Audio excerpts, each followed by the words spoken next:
In the coronavirus epicentre of Wuhan, only the brave venture outdoors. This drone shows how the deadly disease outbreak has shut down a city of 11 million people.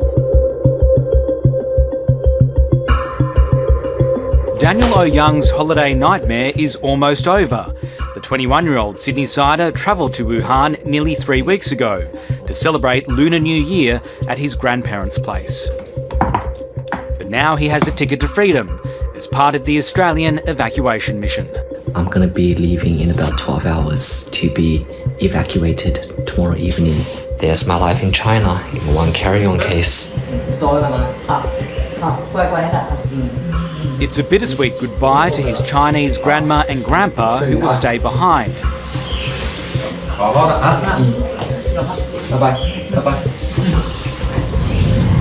It's definitely very emotional last night and today, having to leave my family, but I'm also very happy that I'm one step closer into being able to get home.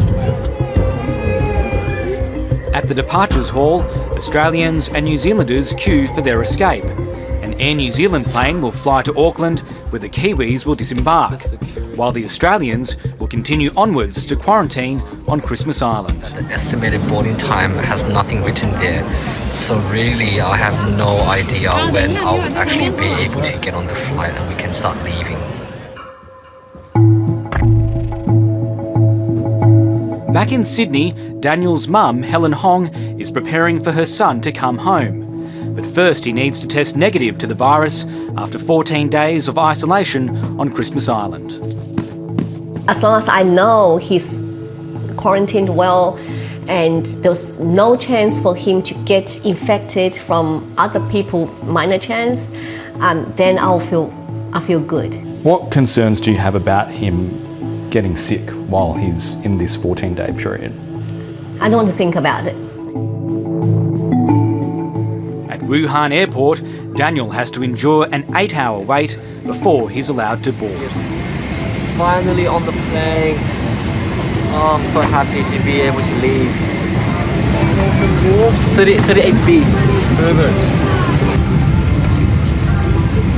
Got another package here with a face mask and also with some alcohol and sanitizers. Taking off soon. I will see you guys in New Zealand and then in Australia. So I just want to show you something. Oh, that's Daniel.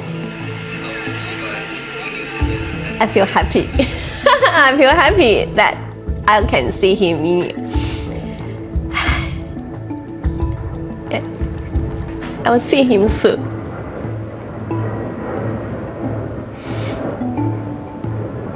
I believe he will be safe.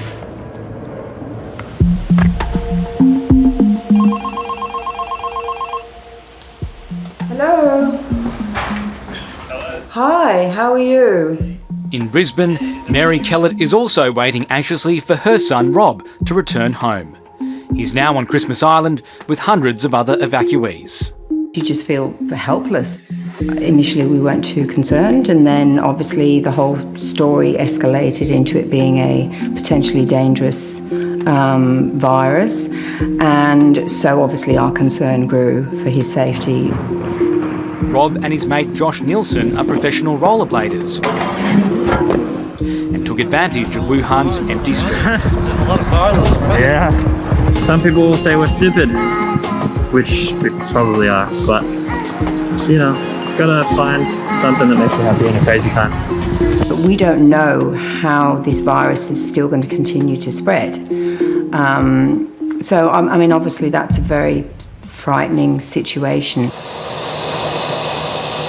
The mass evacuation from Wuhan may strain capacity at Christmas Island, and now the federal government is considering housing evacuees in remote mining camps and even hotels on the mainland. Daniel Ouyang says the rest of Australia has no reason to fear the evacuees. Ever since this virus has occurred, a lot of people have used this as bullets to fuel their racist agendas against the Chinese community and the whole Asian community. It's quite shameful that this has happened. Should Australians be scared of us after quarantining Why should they?